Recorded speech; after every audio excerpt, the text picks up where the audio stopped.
यार जिज्ञा, याद है तुझे हेलेना की रब से फरियाद, बेटा मांगे कार स्कूटर बाप राजी? नहीं sir, hi he lies because Bonnie can not offer false news था ये। क्या बात करी है, मतलब हमने जहां तक है लगभग 10 साल के गैप में बोर्ड्स निकाले हैं। More than 10। हाँ ठीक है, but still the tools that we have used to memorize these absolutely They are crazy same. Concepts are very similar. मतलब आपकी टीचर्स ने भी आपको एक जिंगल के फॉर्म में एक कॉम्प्लेक्स चीज ब्रेक करके दी। Yes.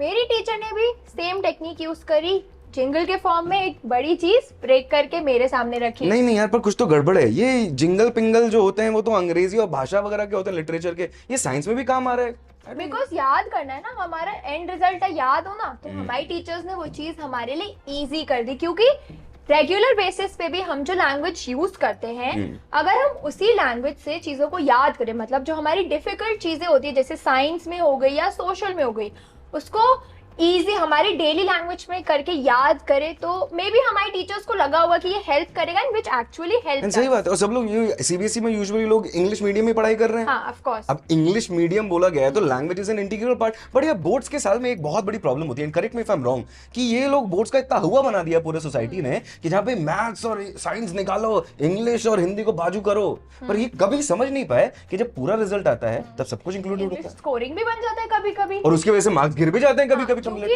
लैंग्वेज ऐसी है जो हम अपने आसपास डेली विटनेस कर सकते हैं। True. हमें वो चीज अचीव करना और ज्यादा इजी होता है, तो अगर अच्छे से मेहनत करे बच्चा तो स्कोरिंग भी हो सकती है वो चीज। एंड साथ ही साथ आई फर्मली बिलीव कि एजुकेशन, ये वाले जो बच्चे हैं ना, ये वैसे बैच वाले ना निकले जैसे अपन लोग निकले हैं कि एजुकेशन सिस्टम के बाद निकल के हमारे स्कूल में तो रोट लर्निंग कराई, स्किल डेवलपमेंट में काम नहीं की। बट दैट्स द प्रॉब्लम, वो approach. And I think both of us can give them a fresh approach जहां पे they will learn English as a skill and they will learn science as concept, and वो English apply करके ना ही सिर्फ science में but social में भी, English maths में भी इंग्लिश को ही यूज करेंगे, क्योंकि वो एक स्टोरी जैसे ही चलते हैं ये सब्जेक्ट्स भी। स्टोरी से याद है, मैथ्स में स्टोरी प्रॉब्लम्स होती हैं और उसमें तो रिलेशनशिप वाला और डायरेक्शन वाले, उसमें शब्द नहीं समझ में आया तो गायब प्रॉब्लम देती है वो चीजें। तो वहीं पे भी एक वो पूरी जो स्टोरी है, एग्जाम्पल 2 चॉकलेट लाई 5 और ली, टोटल 7, तो इसमें भी एक आपकी स्टोरी तो बन रही है ना, कम्युनिकेशन तो आपको कनेक्ट कर रहा है एक दूसरे से।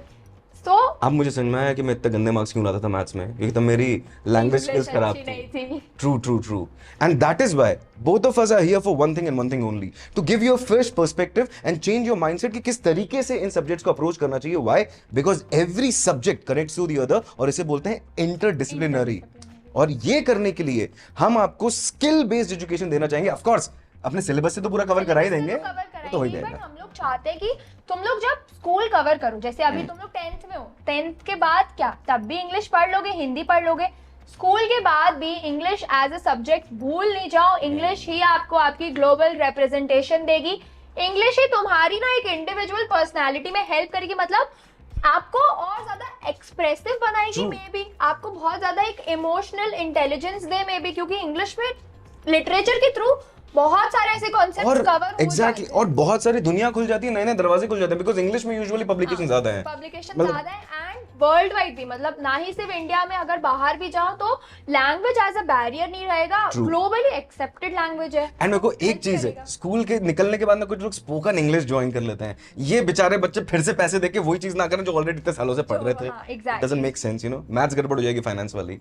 तो देवी और सज्जनों, कहने का तात्पर्य सिर्फ इतना है, यहाँ पे 2 टीचर्स हैं from different generations but with the same goal, to empower you with a skill, ताकि स्कूल से निकलने के बाद भी ये जो स्किल्स है ना आपके साथ रहें। साइंस आपको स्किल्स देगा डाइवर्जेंट एंड क्रिएटिव थिंकिंग, जो कि out of the box thinking भी बोला जाता है कई बार, and it will help you have a scientific bent of mind. और इंग्लिश हेल्प करेगी इन लोगों को चीजों का एनालिसिस देने में। लैंग्वेज तो बनी रही है साथ में, इसी के साथ साथ मे भी इन लोगों को एक्सप्रेशन आ जाए थ्रू लिटरेचर।